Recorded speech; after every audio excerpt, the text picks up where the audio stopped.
Hello Swirly Savages. Today I'm going to share my video on the Technique kit and love this kit. Oh my, it's a beauty.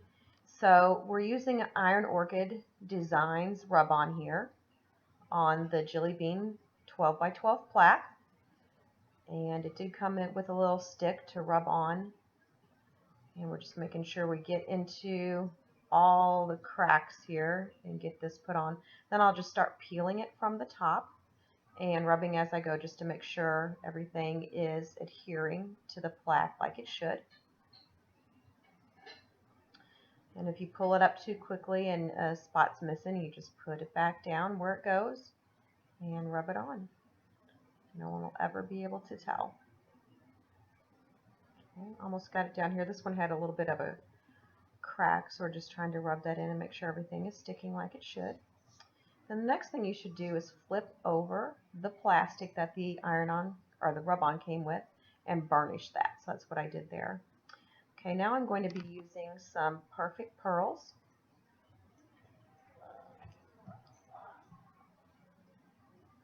Some black fine embossing powder, and then some ultra thick platinum embossing powder to work with this chippy. And this is a technique that I learned from Ray. And there's a YouTube tutorial on Swirly Doos of this technique here. But all I'm doing is covering the entire chippy with the Perfect Pearls. Not concerned with getting it on evenly. There's some thick, some thin, doesn't really matter. And then tapping on some of the black powder randomly.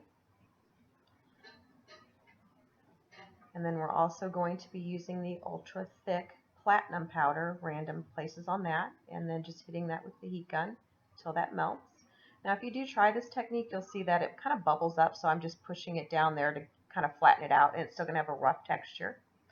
Then I'm going to use some 3D gloss gel and get that all over the back of that chippy because I want to make sure that that adheres really well to the wooden piece. These are some of the Prima, I think they're called Prima Drizzy bling that I'm using. This is the silver that was included in the Swirly Doos October kit. And I'm just putting those around the outside of the design. And then I'm using some smaller blue gemstones that were included in the add-on in every other spot, as you can see there. And I am attaching all of this with 3D gloss gel. I'm not just relying on the adhesive that's attached to the back of those pearls because I want to make sure that it sticks. Okay, I did do some die cut vines here, putting those down on the background. And as I attach the flowers with the heat gun, the glue gun, everything will kind of stick down with those vines. And these flowers were included in the Technique kit add-on, so I'm just using all of those. And I think some of the white flowers were in the main kit. I'm just using those for some accent as well.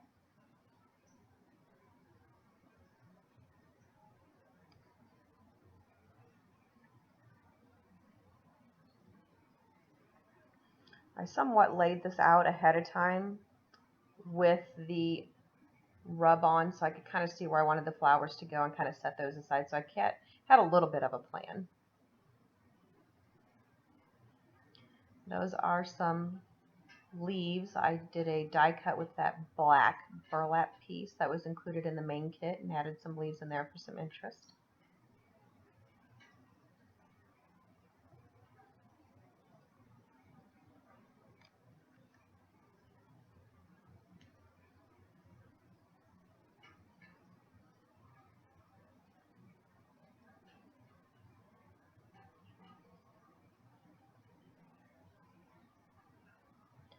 Okay, then some of those clear bubbles, I think those were in the main kit.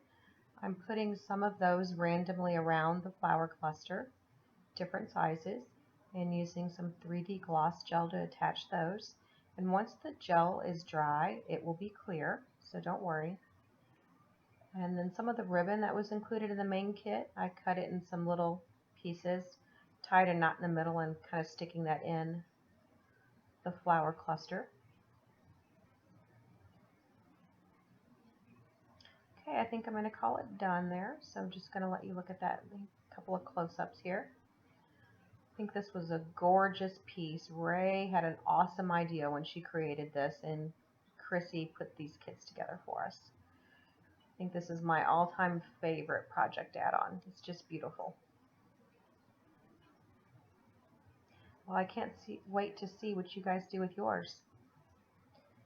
Share them on the Swirly Doos Facebook page so we can all be inspired by your work. Take care.